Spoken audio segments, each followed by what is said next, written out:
Hey, good morning, everybody. It's me, Pootz. Hey, how you doing? How you doing? What do you think of this here shirt? This is one of them hard right rolling boutique shirts. Says, you be Johnny and I'll be June. I thought it was kind of cute. You know, Ruthie, she got me working hard today. We got a lot of stuff going on, but I just got to share with you guys some stuff that happened yesterday. Man, I tell you what, it was amazing what happened yesterday and what Pootzy learned from it. Holy snikes, I tell you what, it was a big day. It was a big day. You know, Ruthie's daughter, Samantha, she had a baby yesterday, so Ruthie got to be a grandma again for the 455,000th time. Well, okay, maybe actually, the fourth time. Fifth time. Actually, fifth time. She has a beautiful little stepdaughter, too. And I'm going to tell you something. Woo-wee! Was that exciting? She actually let me go up with her to the hospital yesterday, and I was like, wow, let's do this. Her daughter, they induced that girl of hers, Samantha, that she went up to the hospital about 6 o'clock in the morning yesterday. About 6 o'clock in the morning, went up there, and they were going to induce her to using that Pootz stuff and all this kind of stuff. Well, Ruthie got a phone call about 7 o'clock. And so she says, Pootzy, get up. Get up. Samantha said it's time to come up there. She wants her mommy. I said, okay, man, let's go. Let's go. And so, we got ready and we went up there real quick. We're thinking, she says, oh, it'll take just a little bit. We got up there just a little bit before 8 o'clock. And I'm telling you right now, that little girl, Samantha, she was, this is her fourth baby, man. She knows what she wants, knows how she wants it. She's like, I want drugs. I want my epidural. I don't want to go through all this pain, and this isn't going to be bad and all that stuff. Well, I'll tell you what, they started that Pitocin and they contacted the anesthesiologist. I think that's what you call them, yeah. Anyway, they contacted that anesthesiologist to come up there and to give her epidural. Well, he had to go in and do a C-section. He decided he wasn't going to do it right then. So this is about 8 o'clock. It's about 8 o'clock, and I'll tell you right now, man, that girl was going through some pain. I'm telling you, she needed that epidural. I felt bad for her, because I'll tell you, she was a moan and groan, and that one time I went in the bathroom, and she was sitting there, and she made her head turn like this. I was like, oh my God, that kind of reminds me of that show, The Exorcist. I was like, oh my God.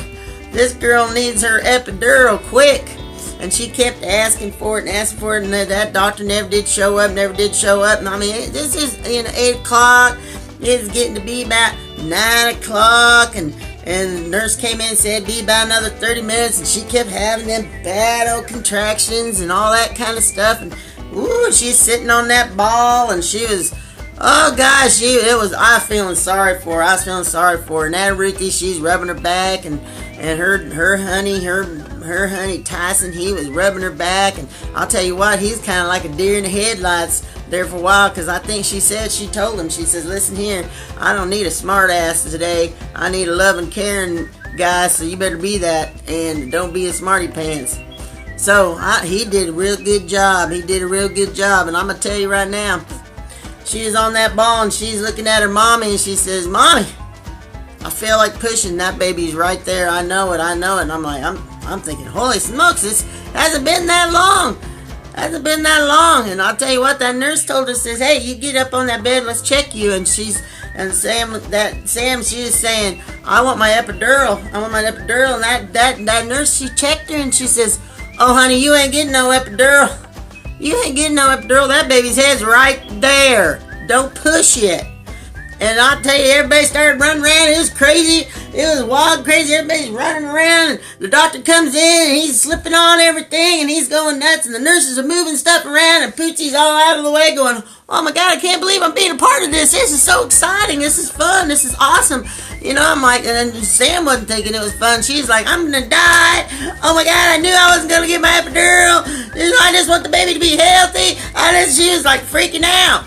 And old Ruthie, she was talking to her, and she telling her, Sam, it's okay, you got this. You know what? I gave birth to you like this, and all this stuff. And going back and forth, and I thought Ruthie did a pretty good job. She did a pretty good job. I sat back there and I watched her. She did a pretty good job, but I'll tell you what, that Sam, woo, she did it all natural. I'm going to tell you right now, when everybody got in place, that doctor, he had everything there. And he had everything. He's like, okay, that next contraction, you start pushing.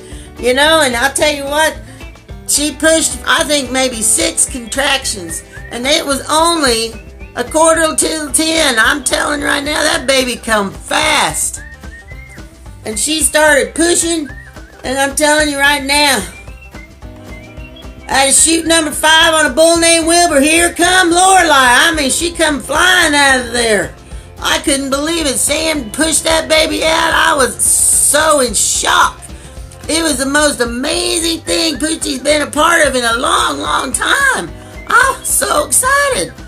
So anyway, but, you know, Sam was saying, I'm going to die. Sam was saying, I don't want to do this. I want to stop. I got to quit. You know, all these things she was saying. And guess what? She couldn't do none of that. Pootzy sat back and I was like, what can I learn from this? You know, what can I learn from this? And I'm telling you, you know what? There's a lot of things in life that come at us. We have expectations of how we think things should turn out. You know, Sam thought she was going to get her an epidural, she's going to get her some drugs, and she's going to just fly on out of there and have that baby. And I'm going to tell you something.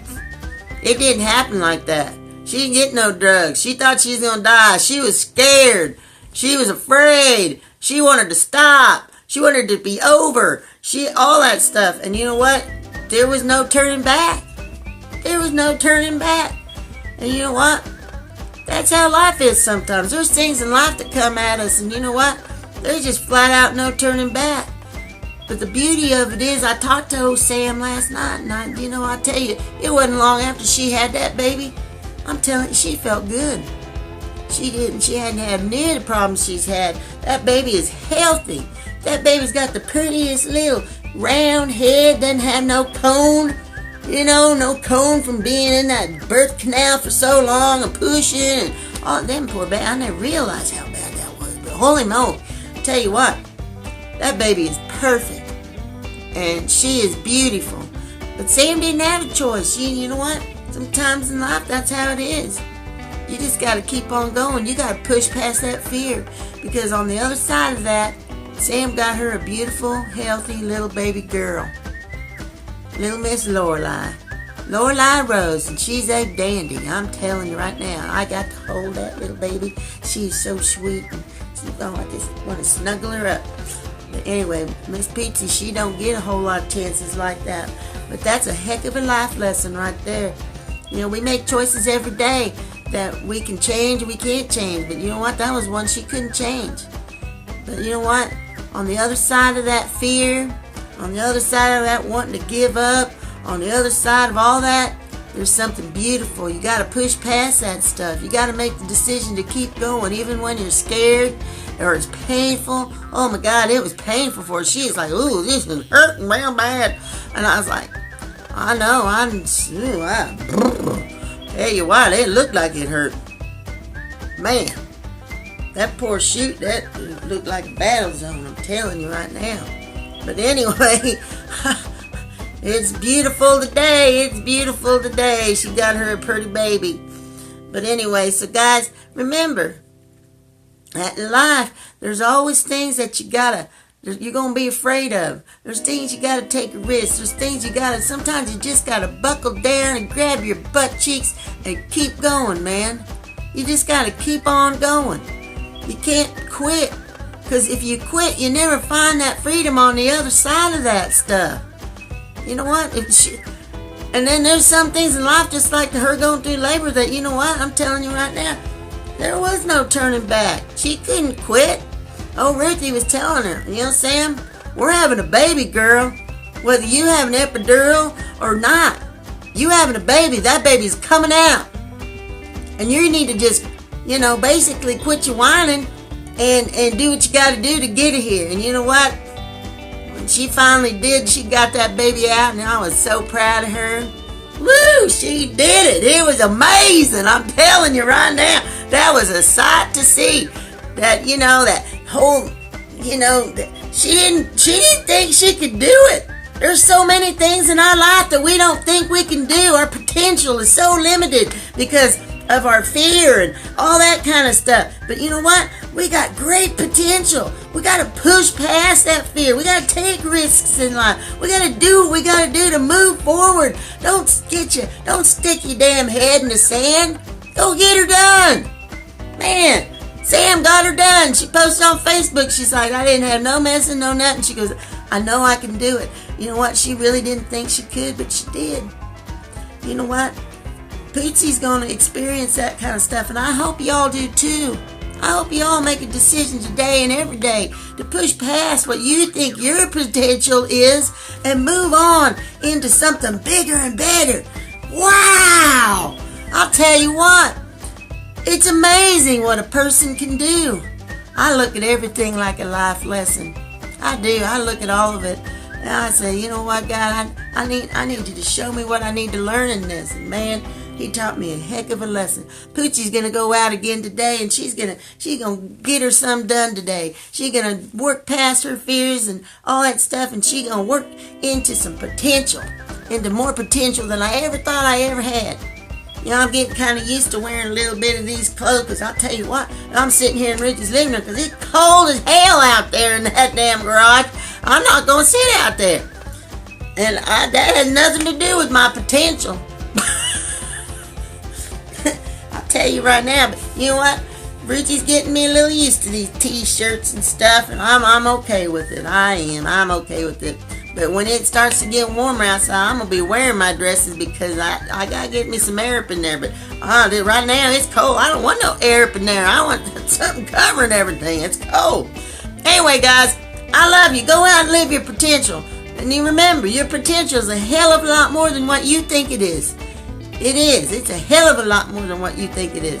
When you want to quit, when you're afraid, you're scared, you want to stop, all that stuff, just, man, dig your heels in and keep on going. It's important. If you really want to experience life and its abundance, you got to do that. All right, guys, I got things to do today. I love you, and God bless you, and have a great day. Pootzy's going to. Woo!